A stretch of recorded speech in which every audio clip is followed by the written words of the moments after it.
पंकज ने अपनी बहन कंगना से कहा, दीदी आप इतनी सुंदर हो, फिर भी तुमने शादी क्यों नहीं की? कंगना ने कहा, पहले मुझे लगता था कि शादी एक बहुत तनावपूर्ण रिश्ता होता है, क्यों बेवजह इसमें फंसना। पर अब धीरे धीरे मुझे शादी की कमी महसूस होने लगी है। लेकिन अब मेरी उम्र काफ़ी हो गई है, अब तो कोई लड़का मिलना मुश्किल है। कंगना के जवाब पर पंकज ने फिर से सवाल किया और कहा, दीदी अगर आप शादी के लिए हाँ बोलो तो मैं पापा से बात करूं। कंगना ने कहा, नहीं तुम्हें इस बारे में पापा से कोई बात नहीं करनी है। तब पंकज चुपचाप बैठकर पढ़ाई करने लगा। पंकज को अजीब प्रकार की बीमारी थी जिसका इलाज पिछले 2 सालों से चल रहा था। एक नर्स लड़का उसके घर में आकर इंजेक्शन लगाता था।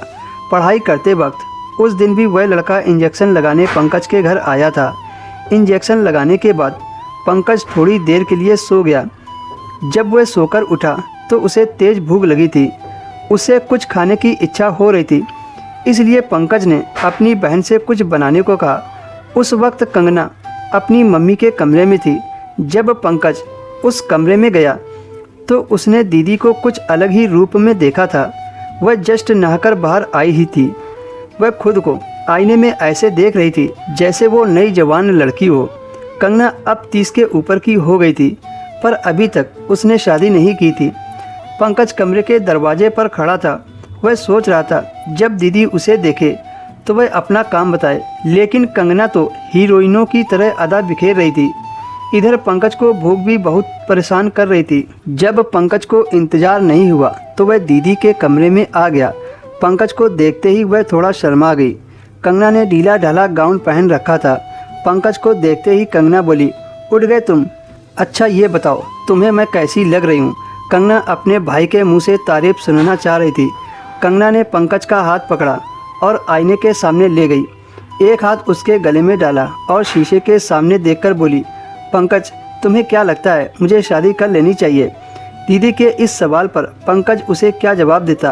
पंकज ने कुछ सोचा, फिर वह बोला, दीदी शादी करना या ना करना यह तुम्हारी मर्जी है, इस पर मैं कुछ कह नहीं सकता। अगर आप शादी करना चाहती हैं, आपकी इच्छा है, तो आप अभी भी शादी कर सकती हैं। दरअसल मैं यहाँ इसलिए आया था क्योंकि मुझे बहुत तेज़ भूख लगी है। क्या आप मेरे लिए कुछ बना सकती हो? कंगना ने कहा, मैं तो तुम्हें बड़ा समझती थी, लेकिन तुम तो बच्चों की तरह बातें कर रहे हो। कोई बात नहीं, अब तुम्हें बड़ा बनाने की जिम्मेदारी मेरी है। ठीक है, तुम यहीं रहो, तब तक मैं तैयार हो जाती हूँ। कंगना अपने छोटे भाई पंकज के सामने तैयार होने लगी। पंकज ने जब अपनी बहन को उस अवस्था में देखा तो उसके होश उड़ गए। उसकी बहन बिना शर्म के भाई के सामने ऐसे तैयार हो रही थी जैसे वो उसका भाई ही ना हो। पंकज अपने आप पर कंट्रोल नहीं कर पा रहा था। पंकज ने पीछे से कंगना को पकड़ लिया और दीदी से कहा, दीदी आज तुमने सच में मुझे बड़ा कर दिया। कंगना का निशाना सही लगा था, वह भी यही चाहती थी। कुछ देर बाद कमरे में अजीब सी आवाज़ें गूंजने लगी। आज कंगना ने अपने भाई को बड़ा कर दिया था।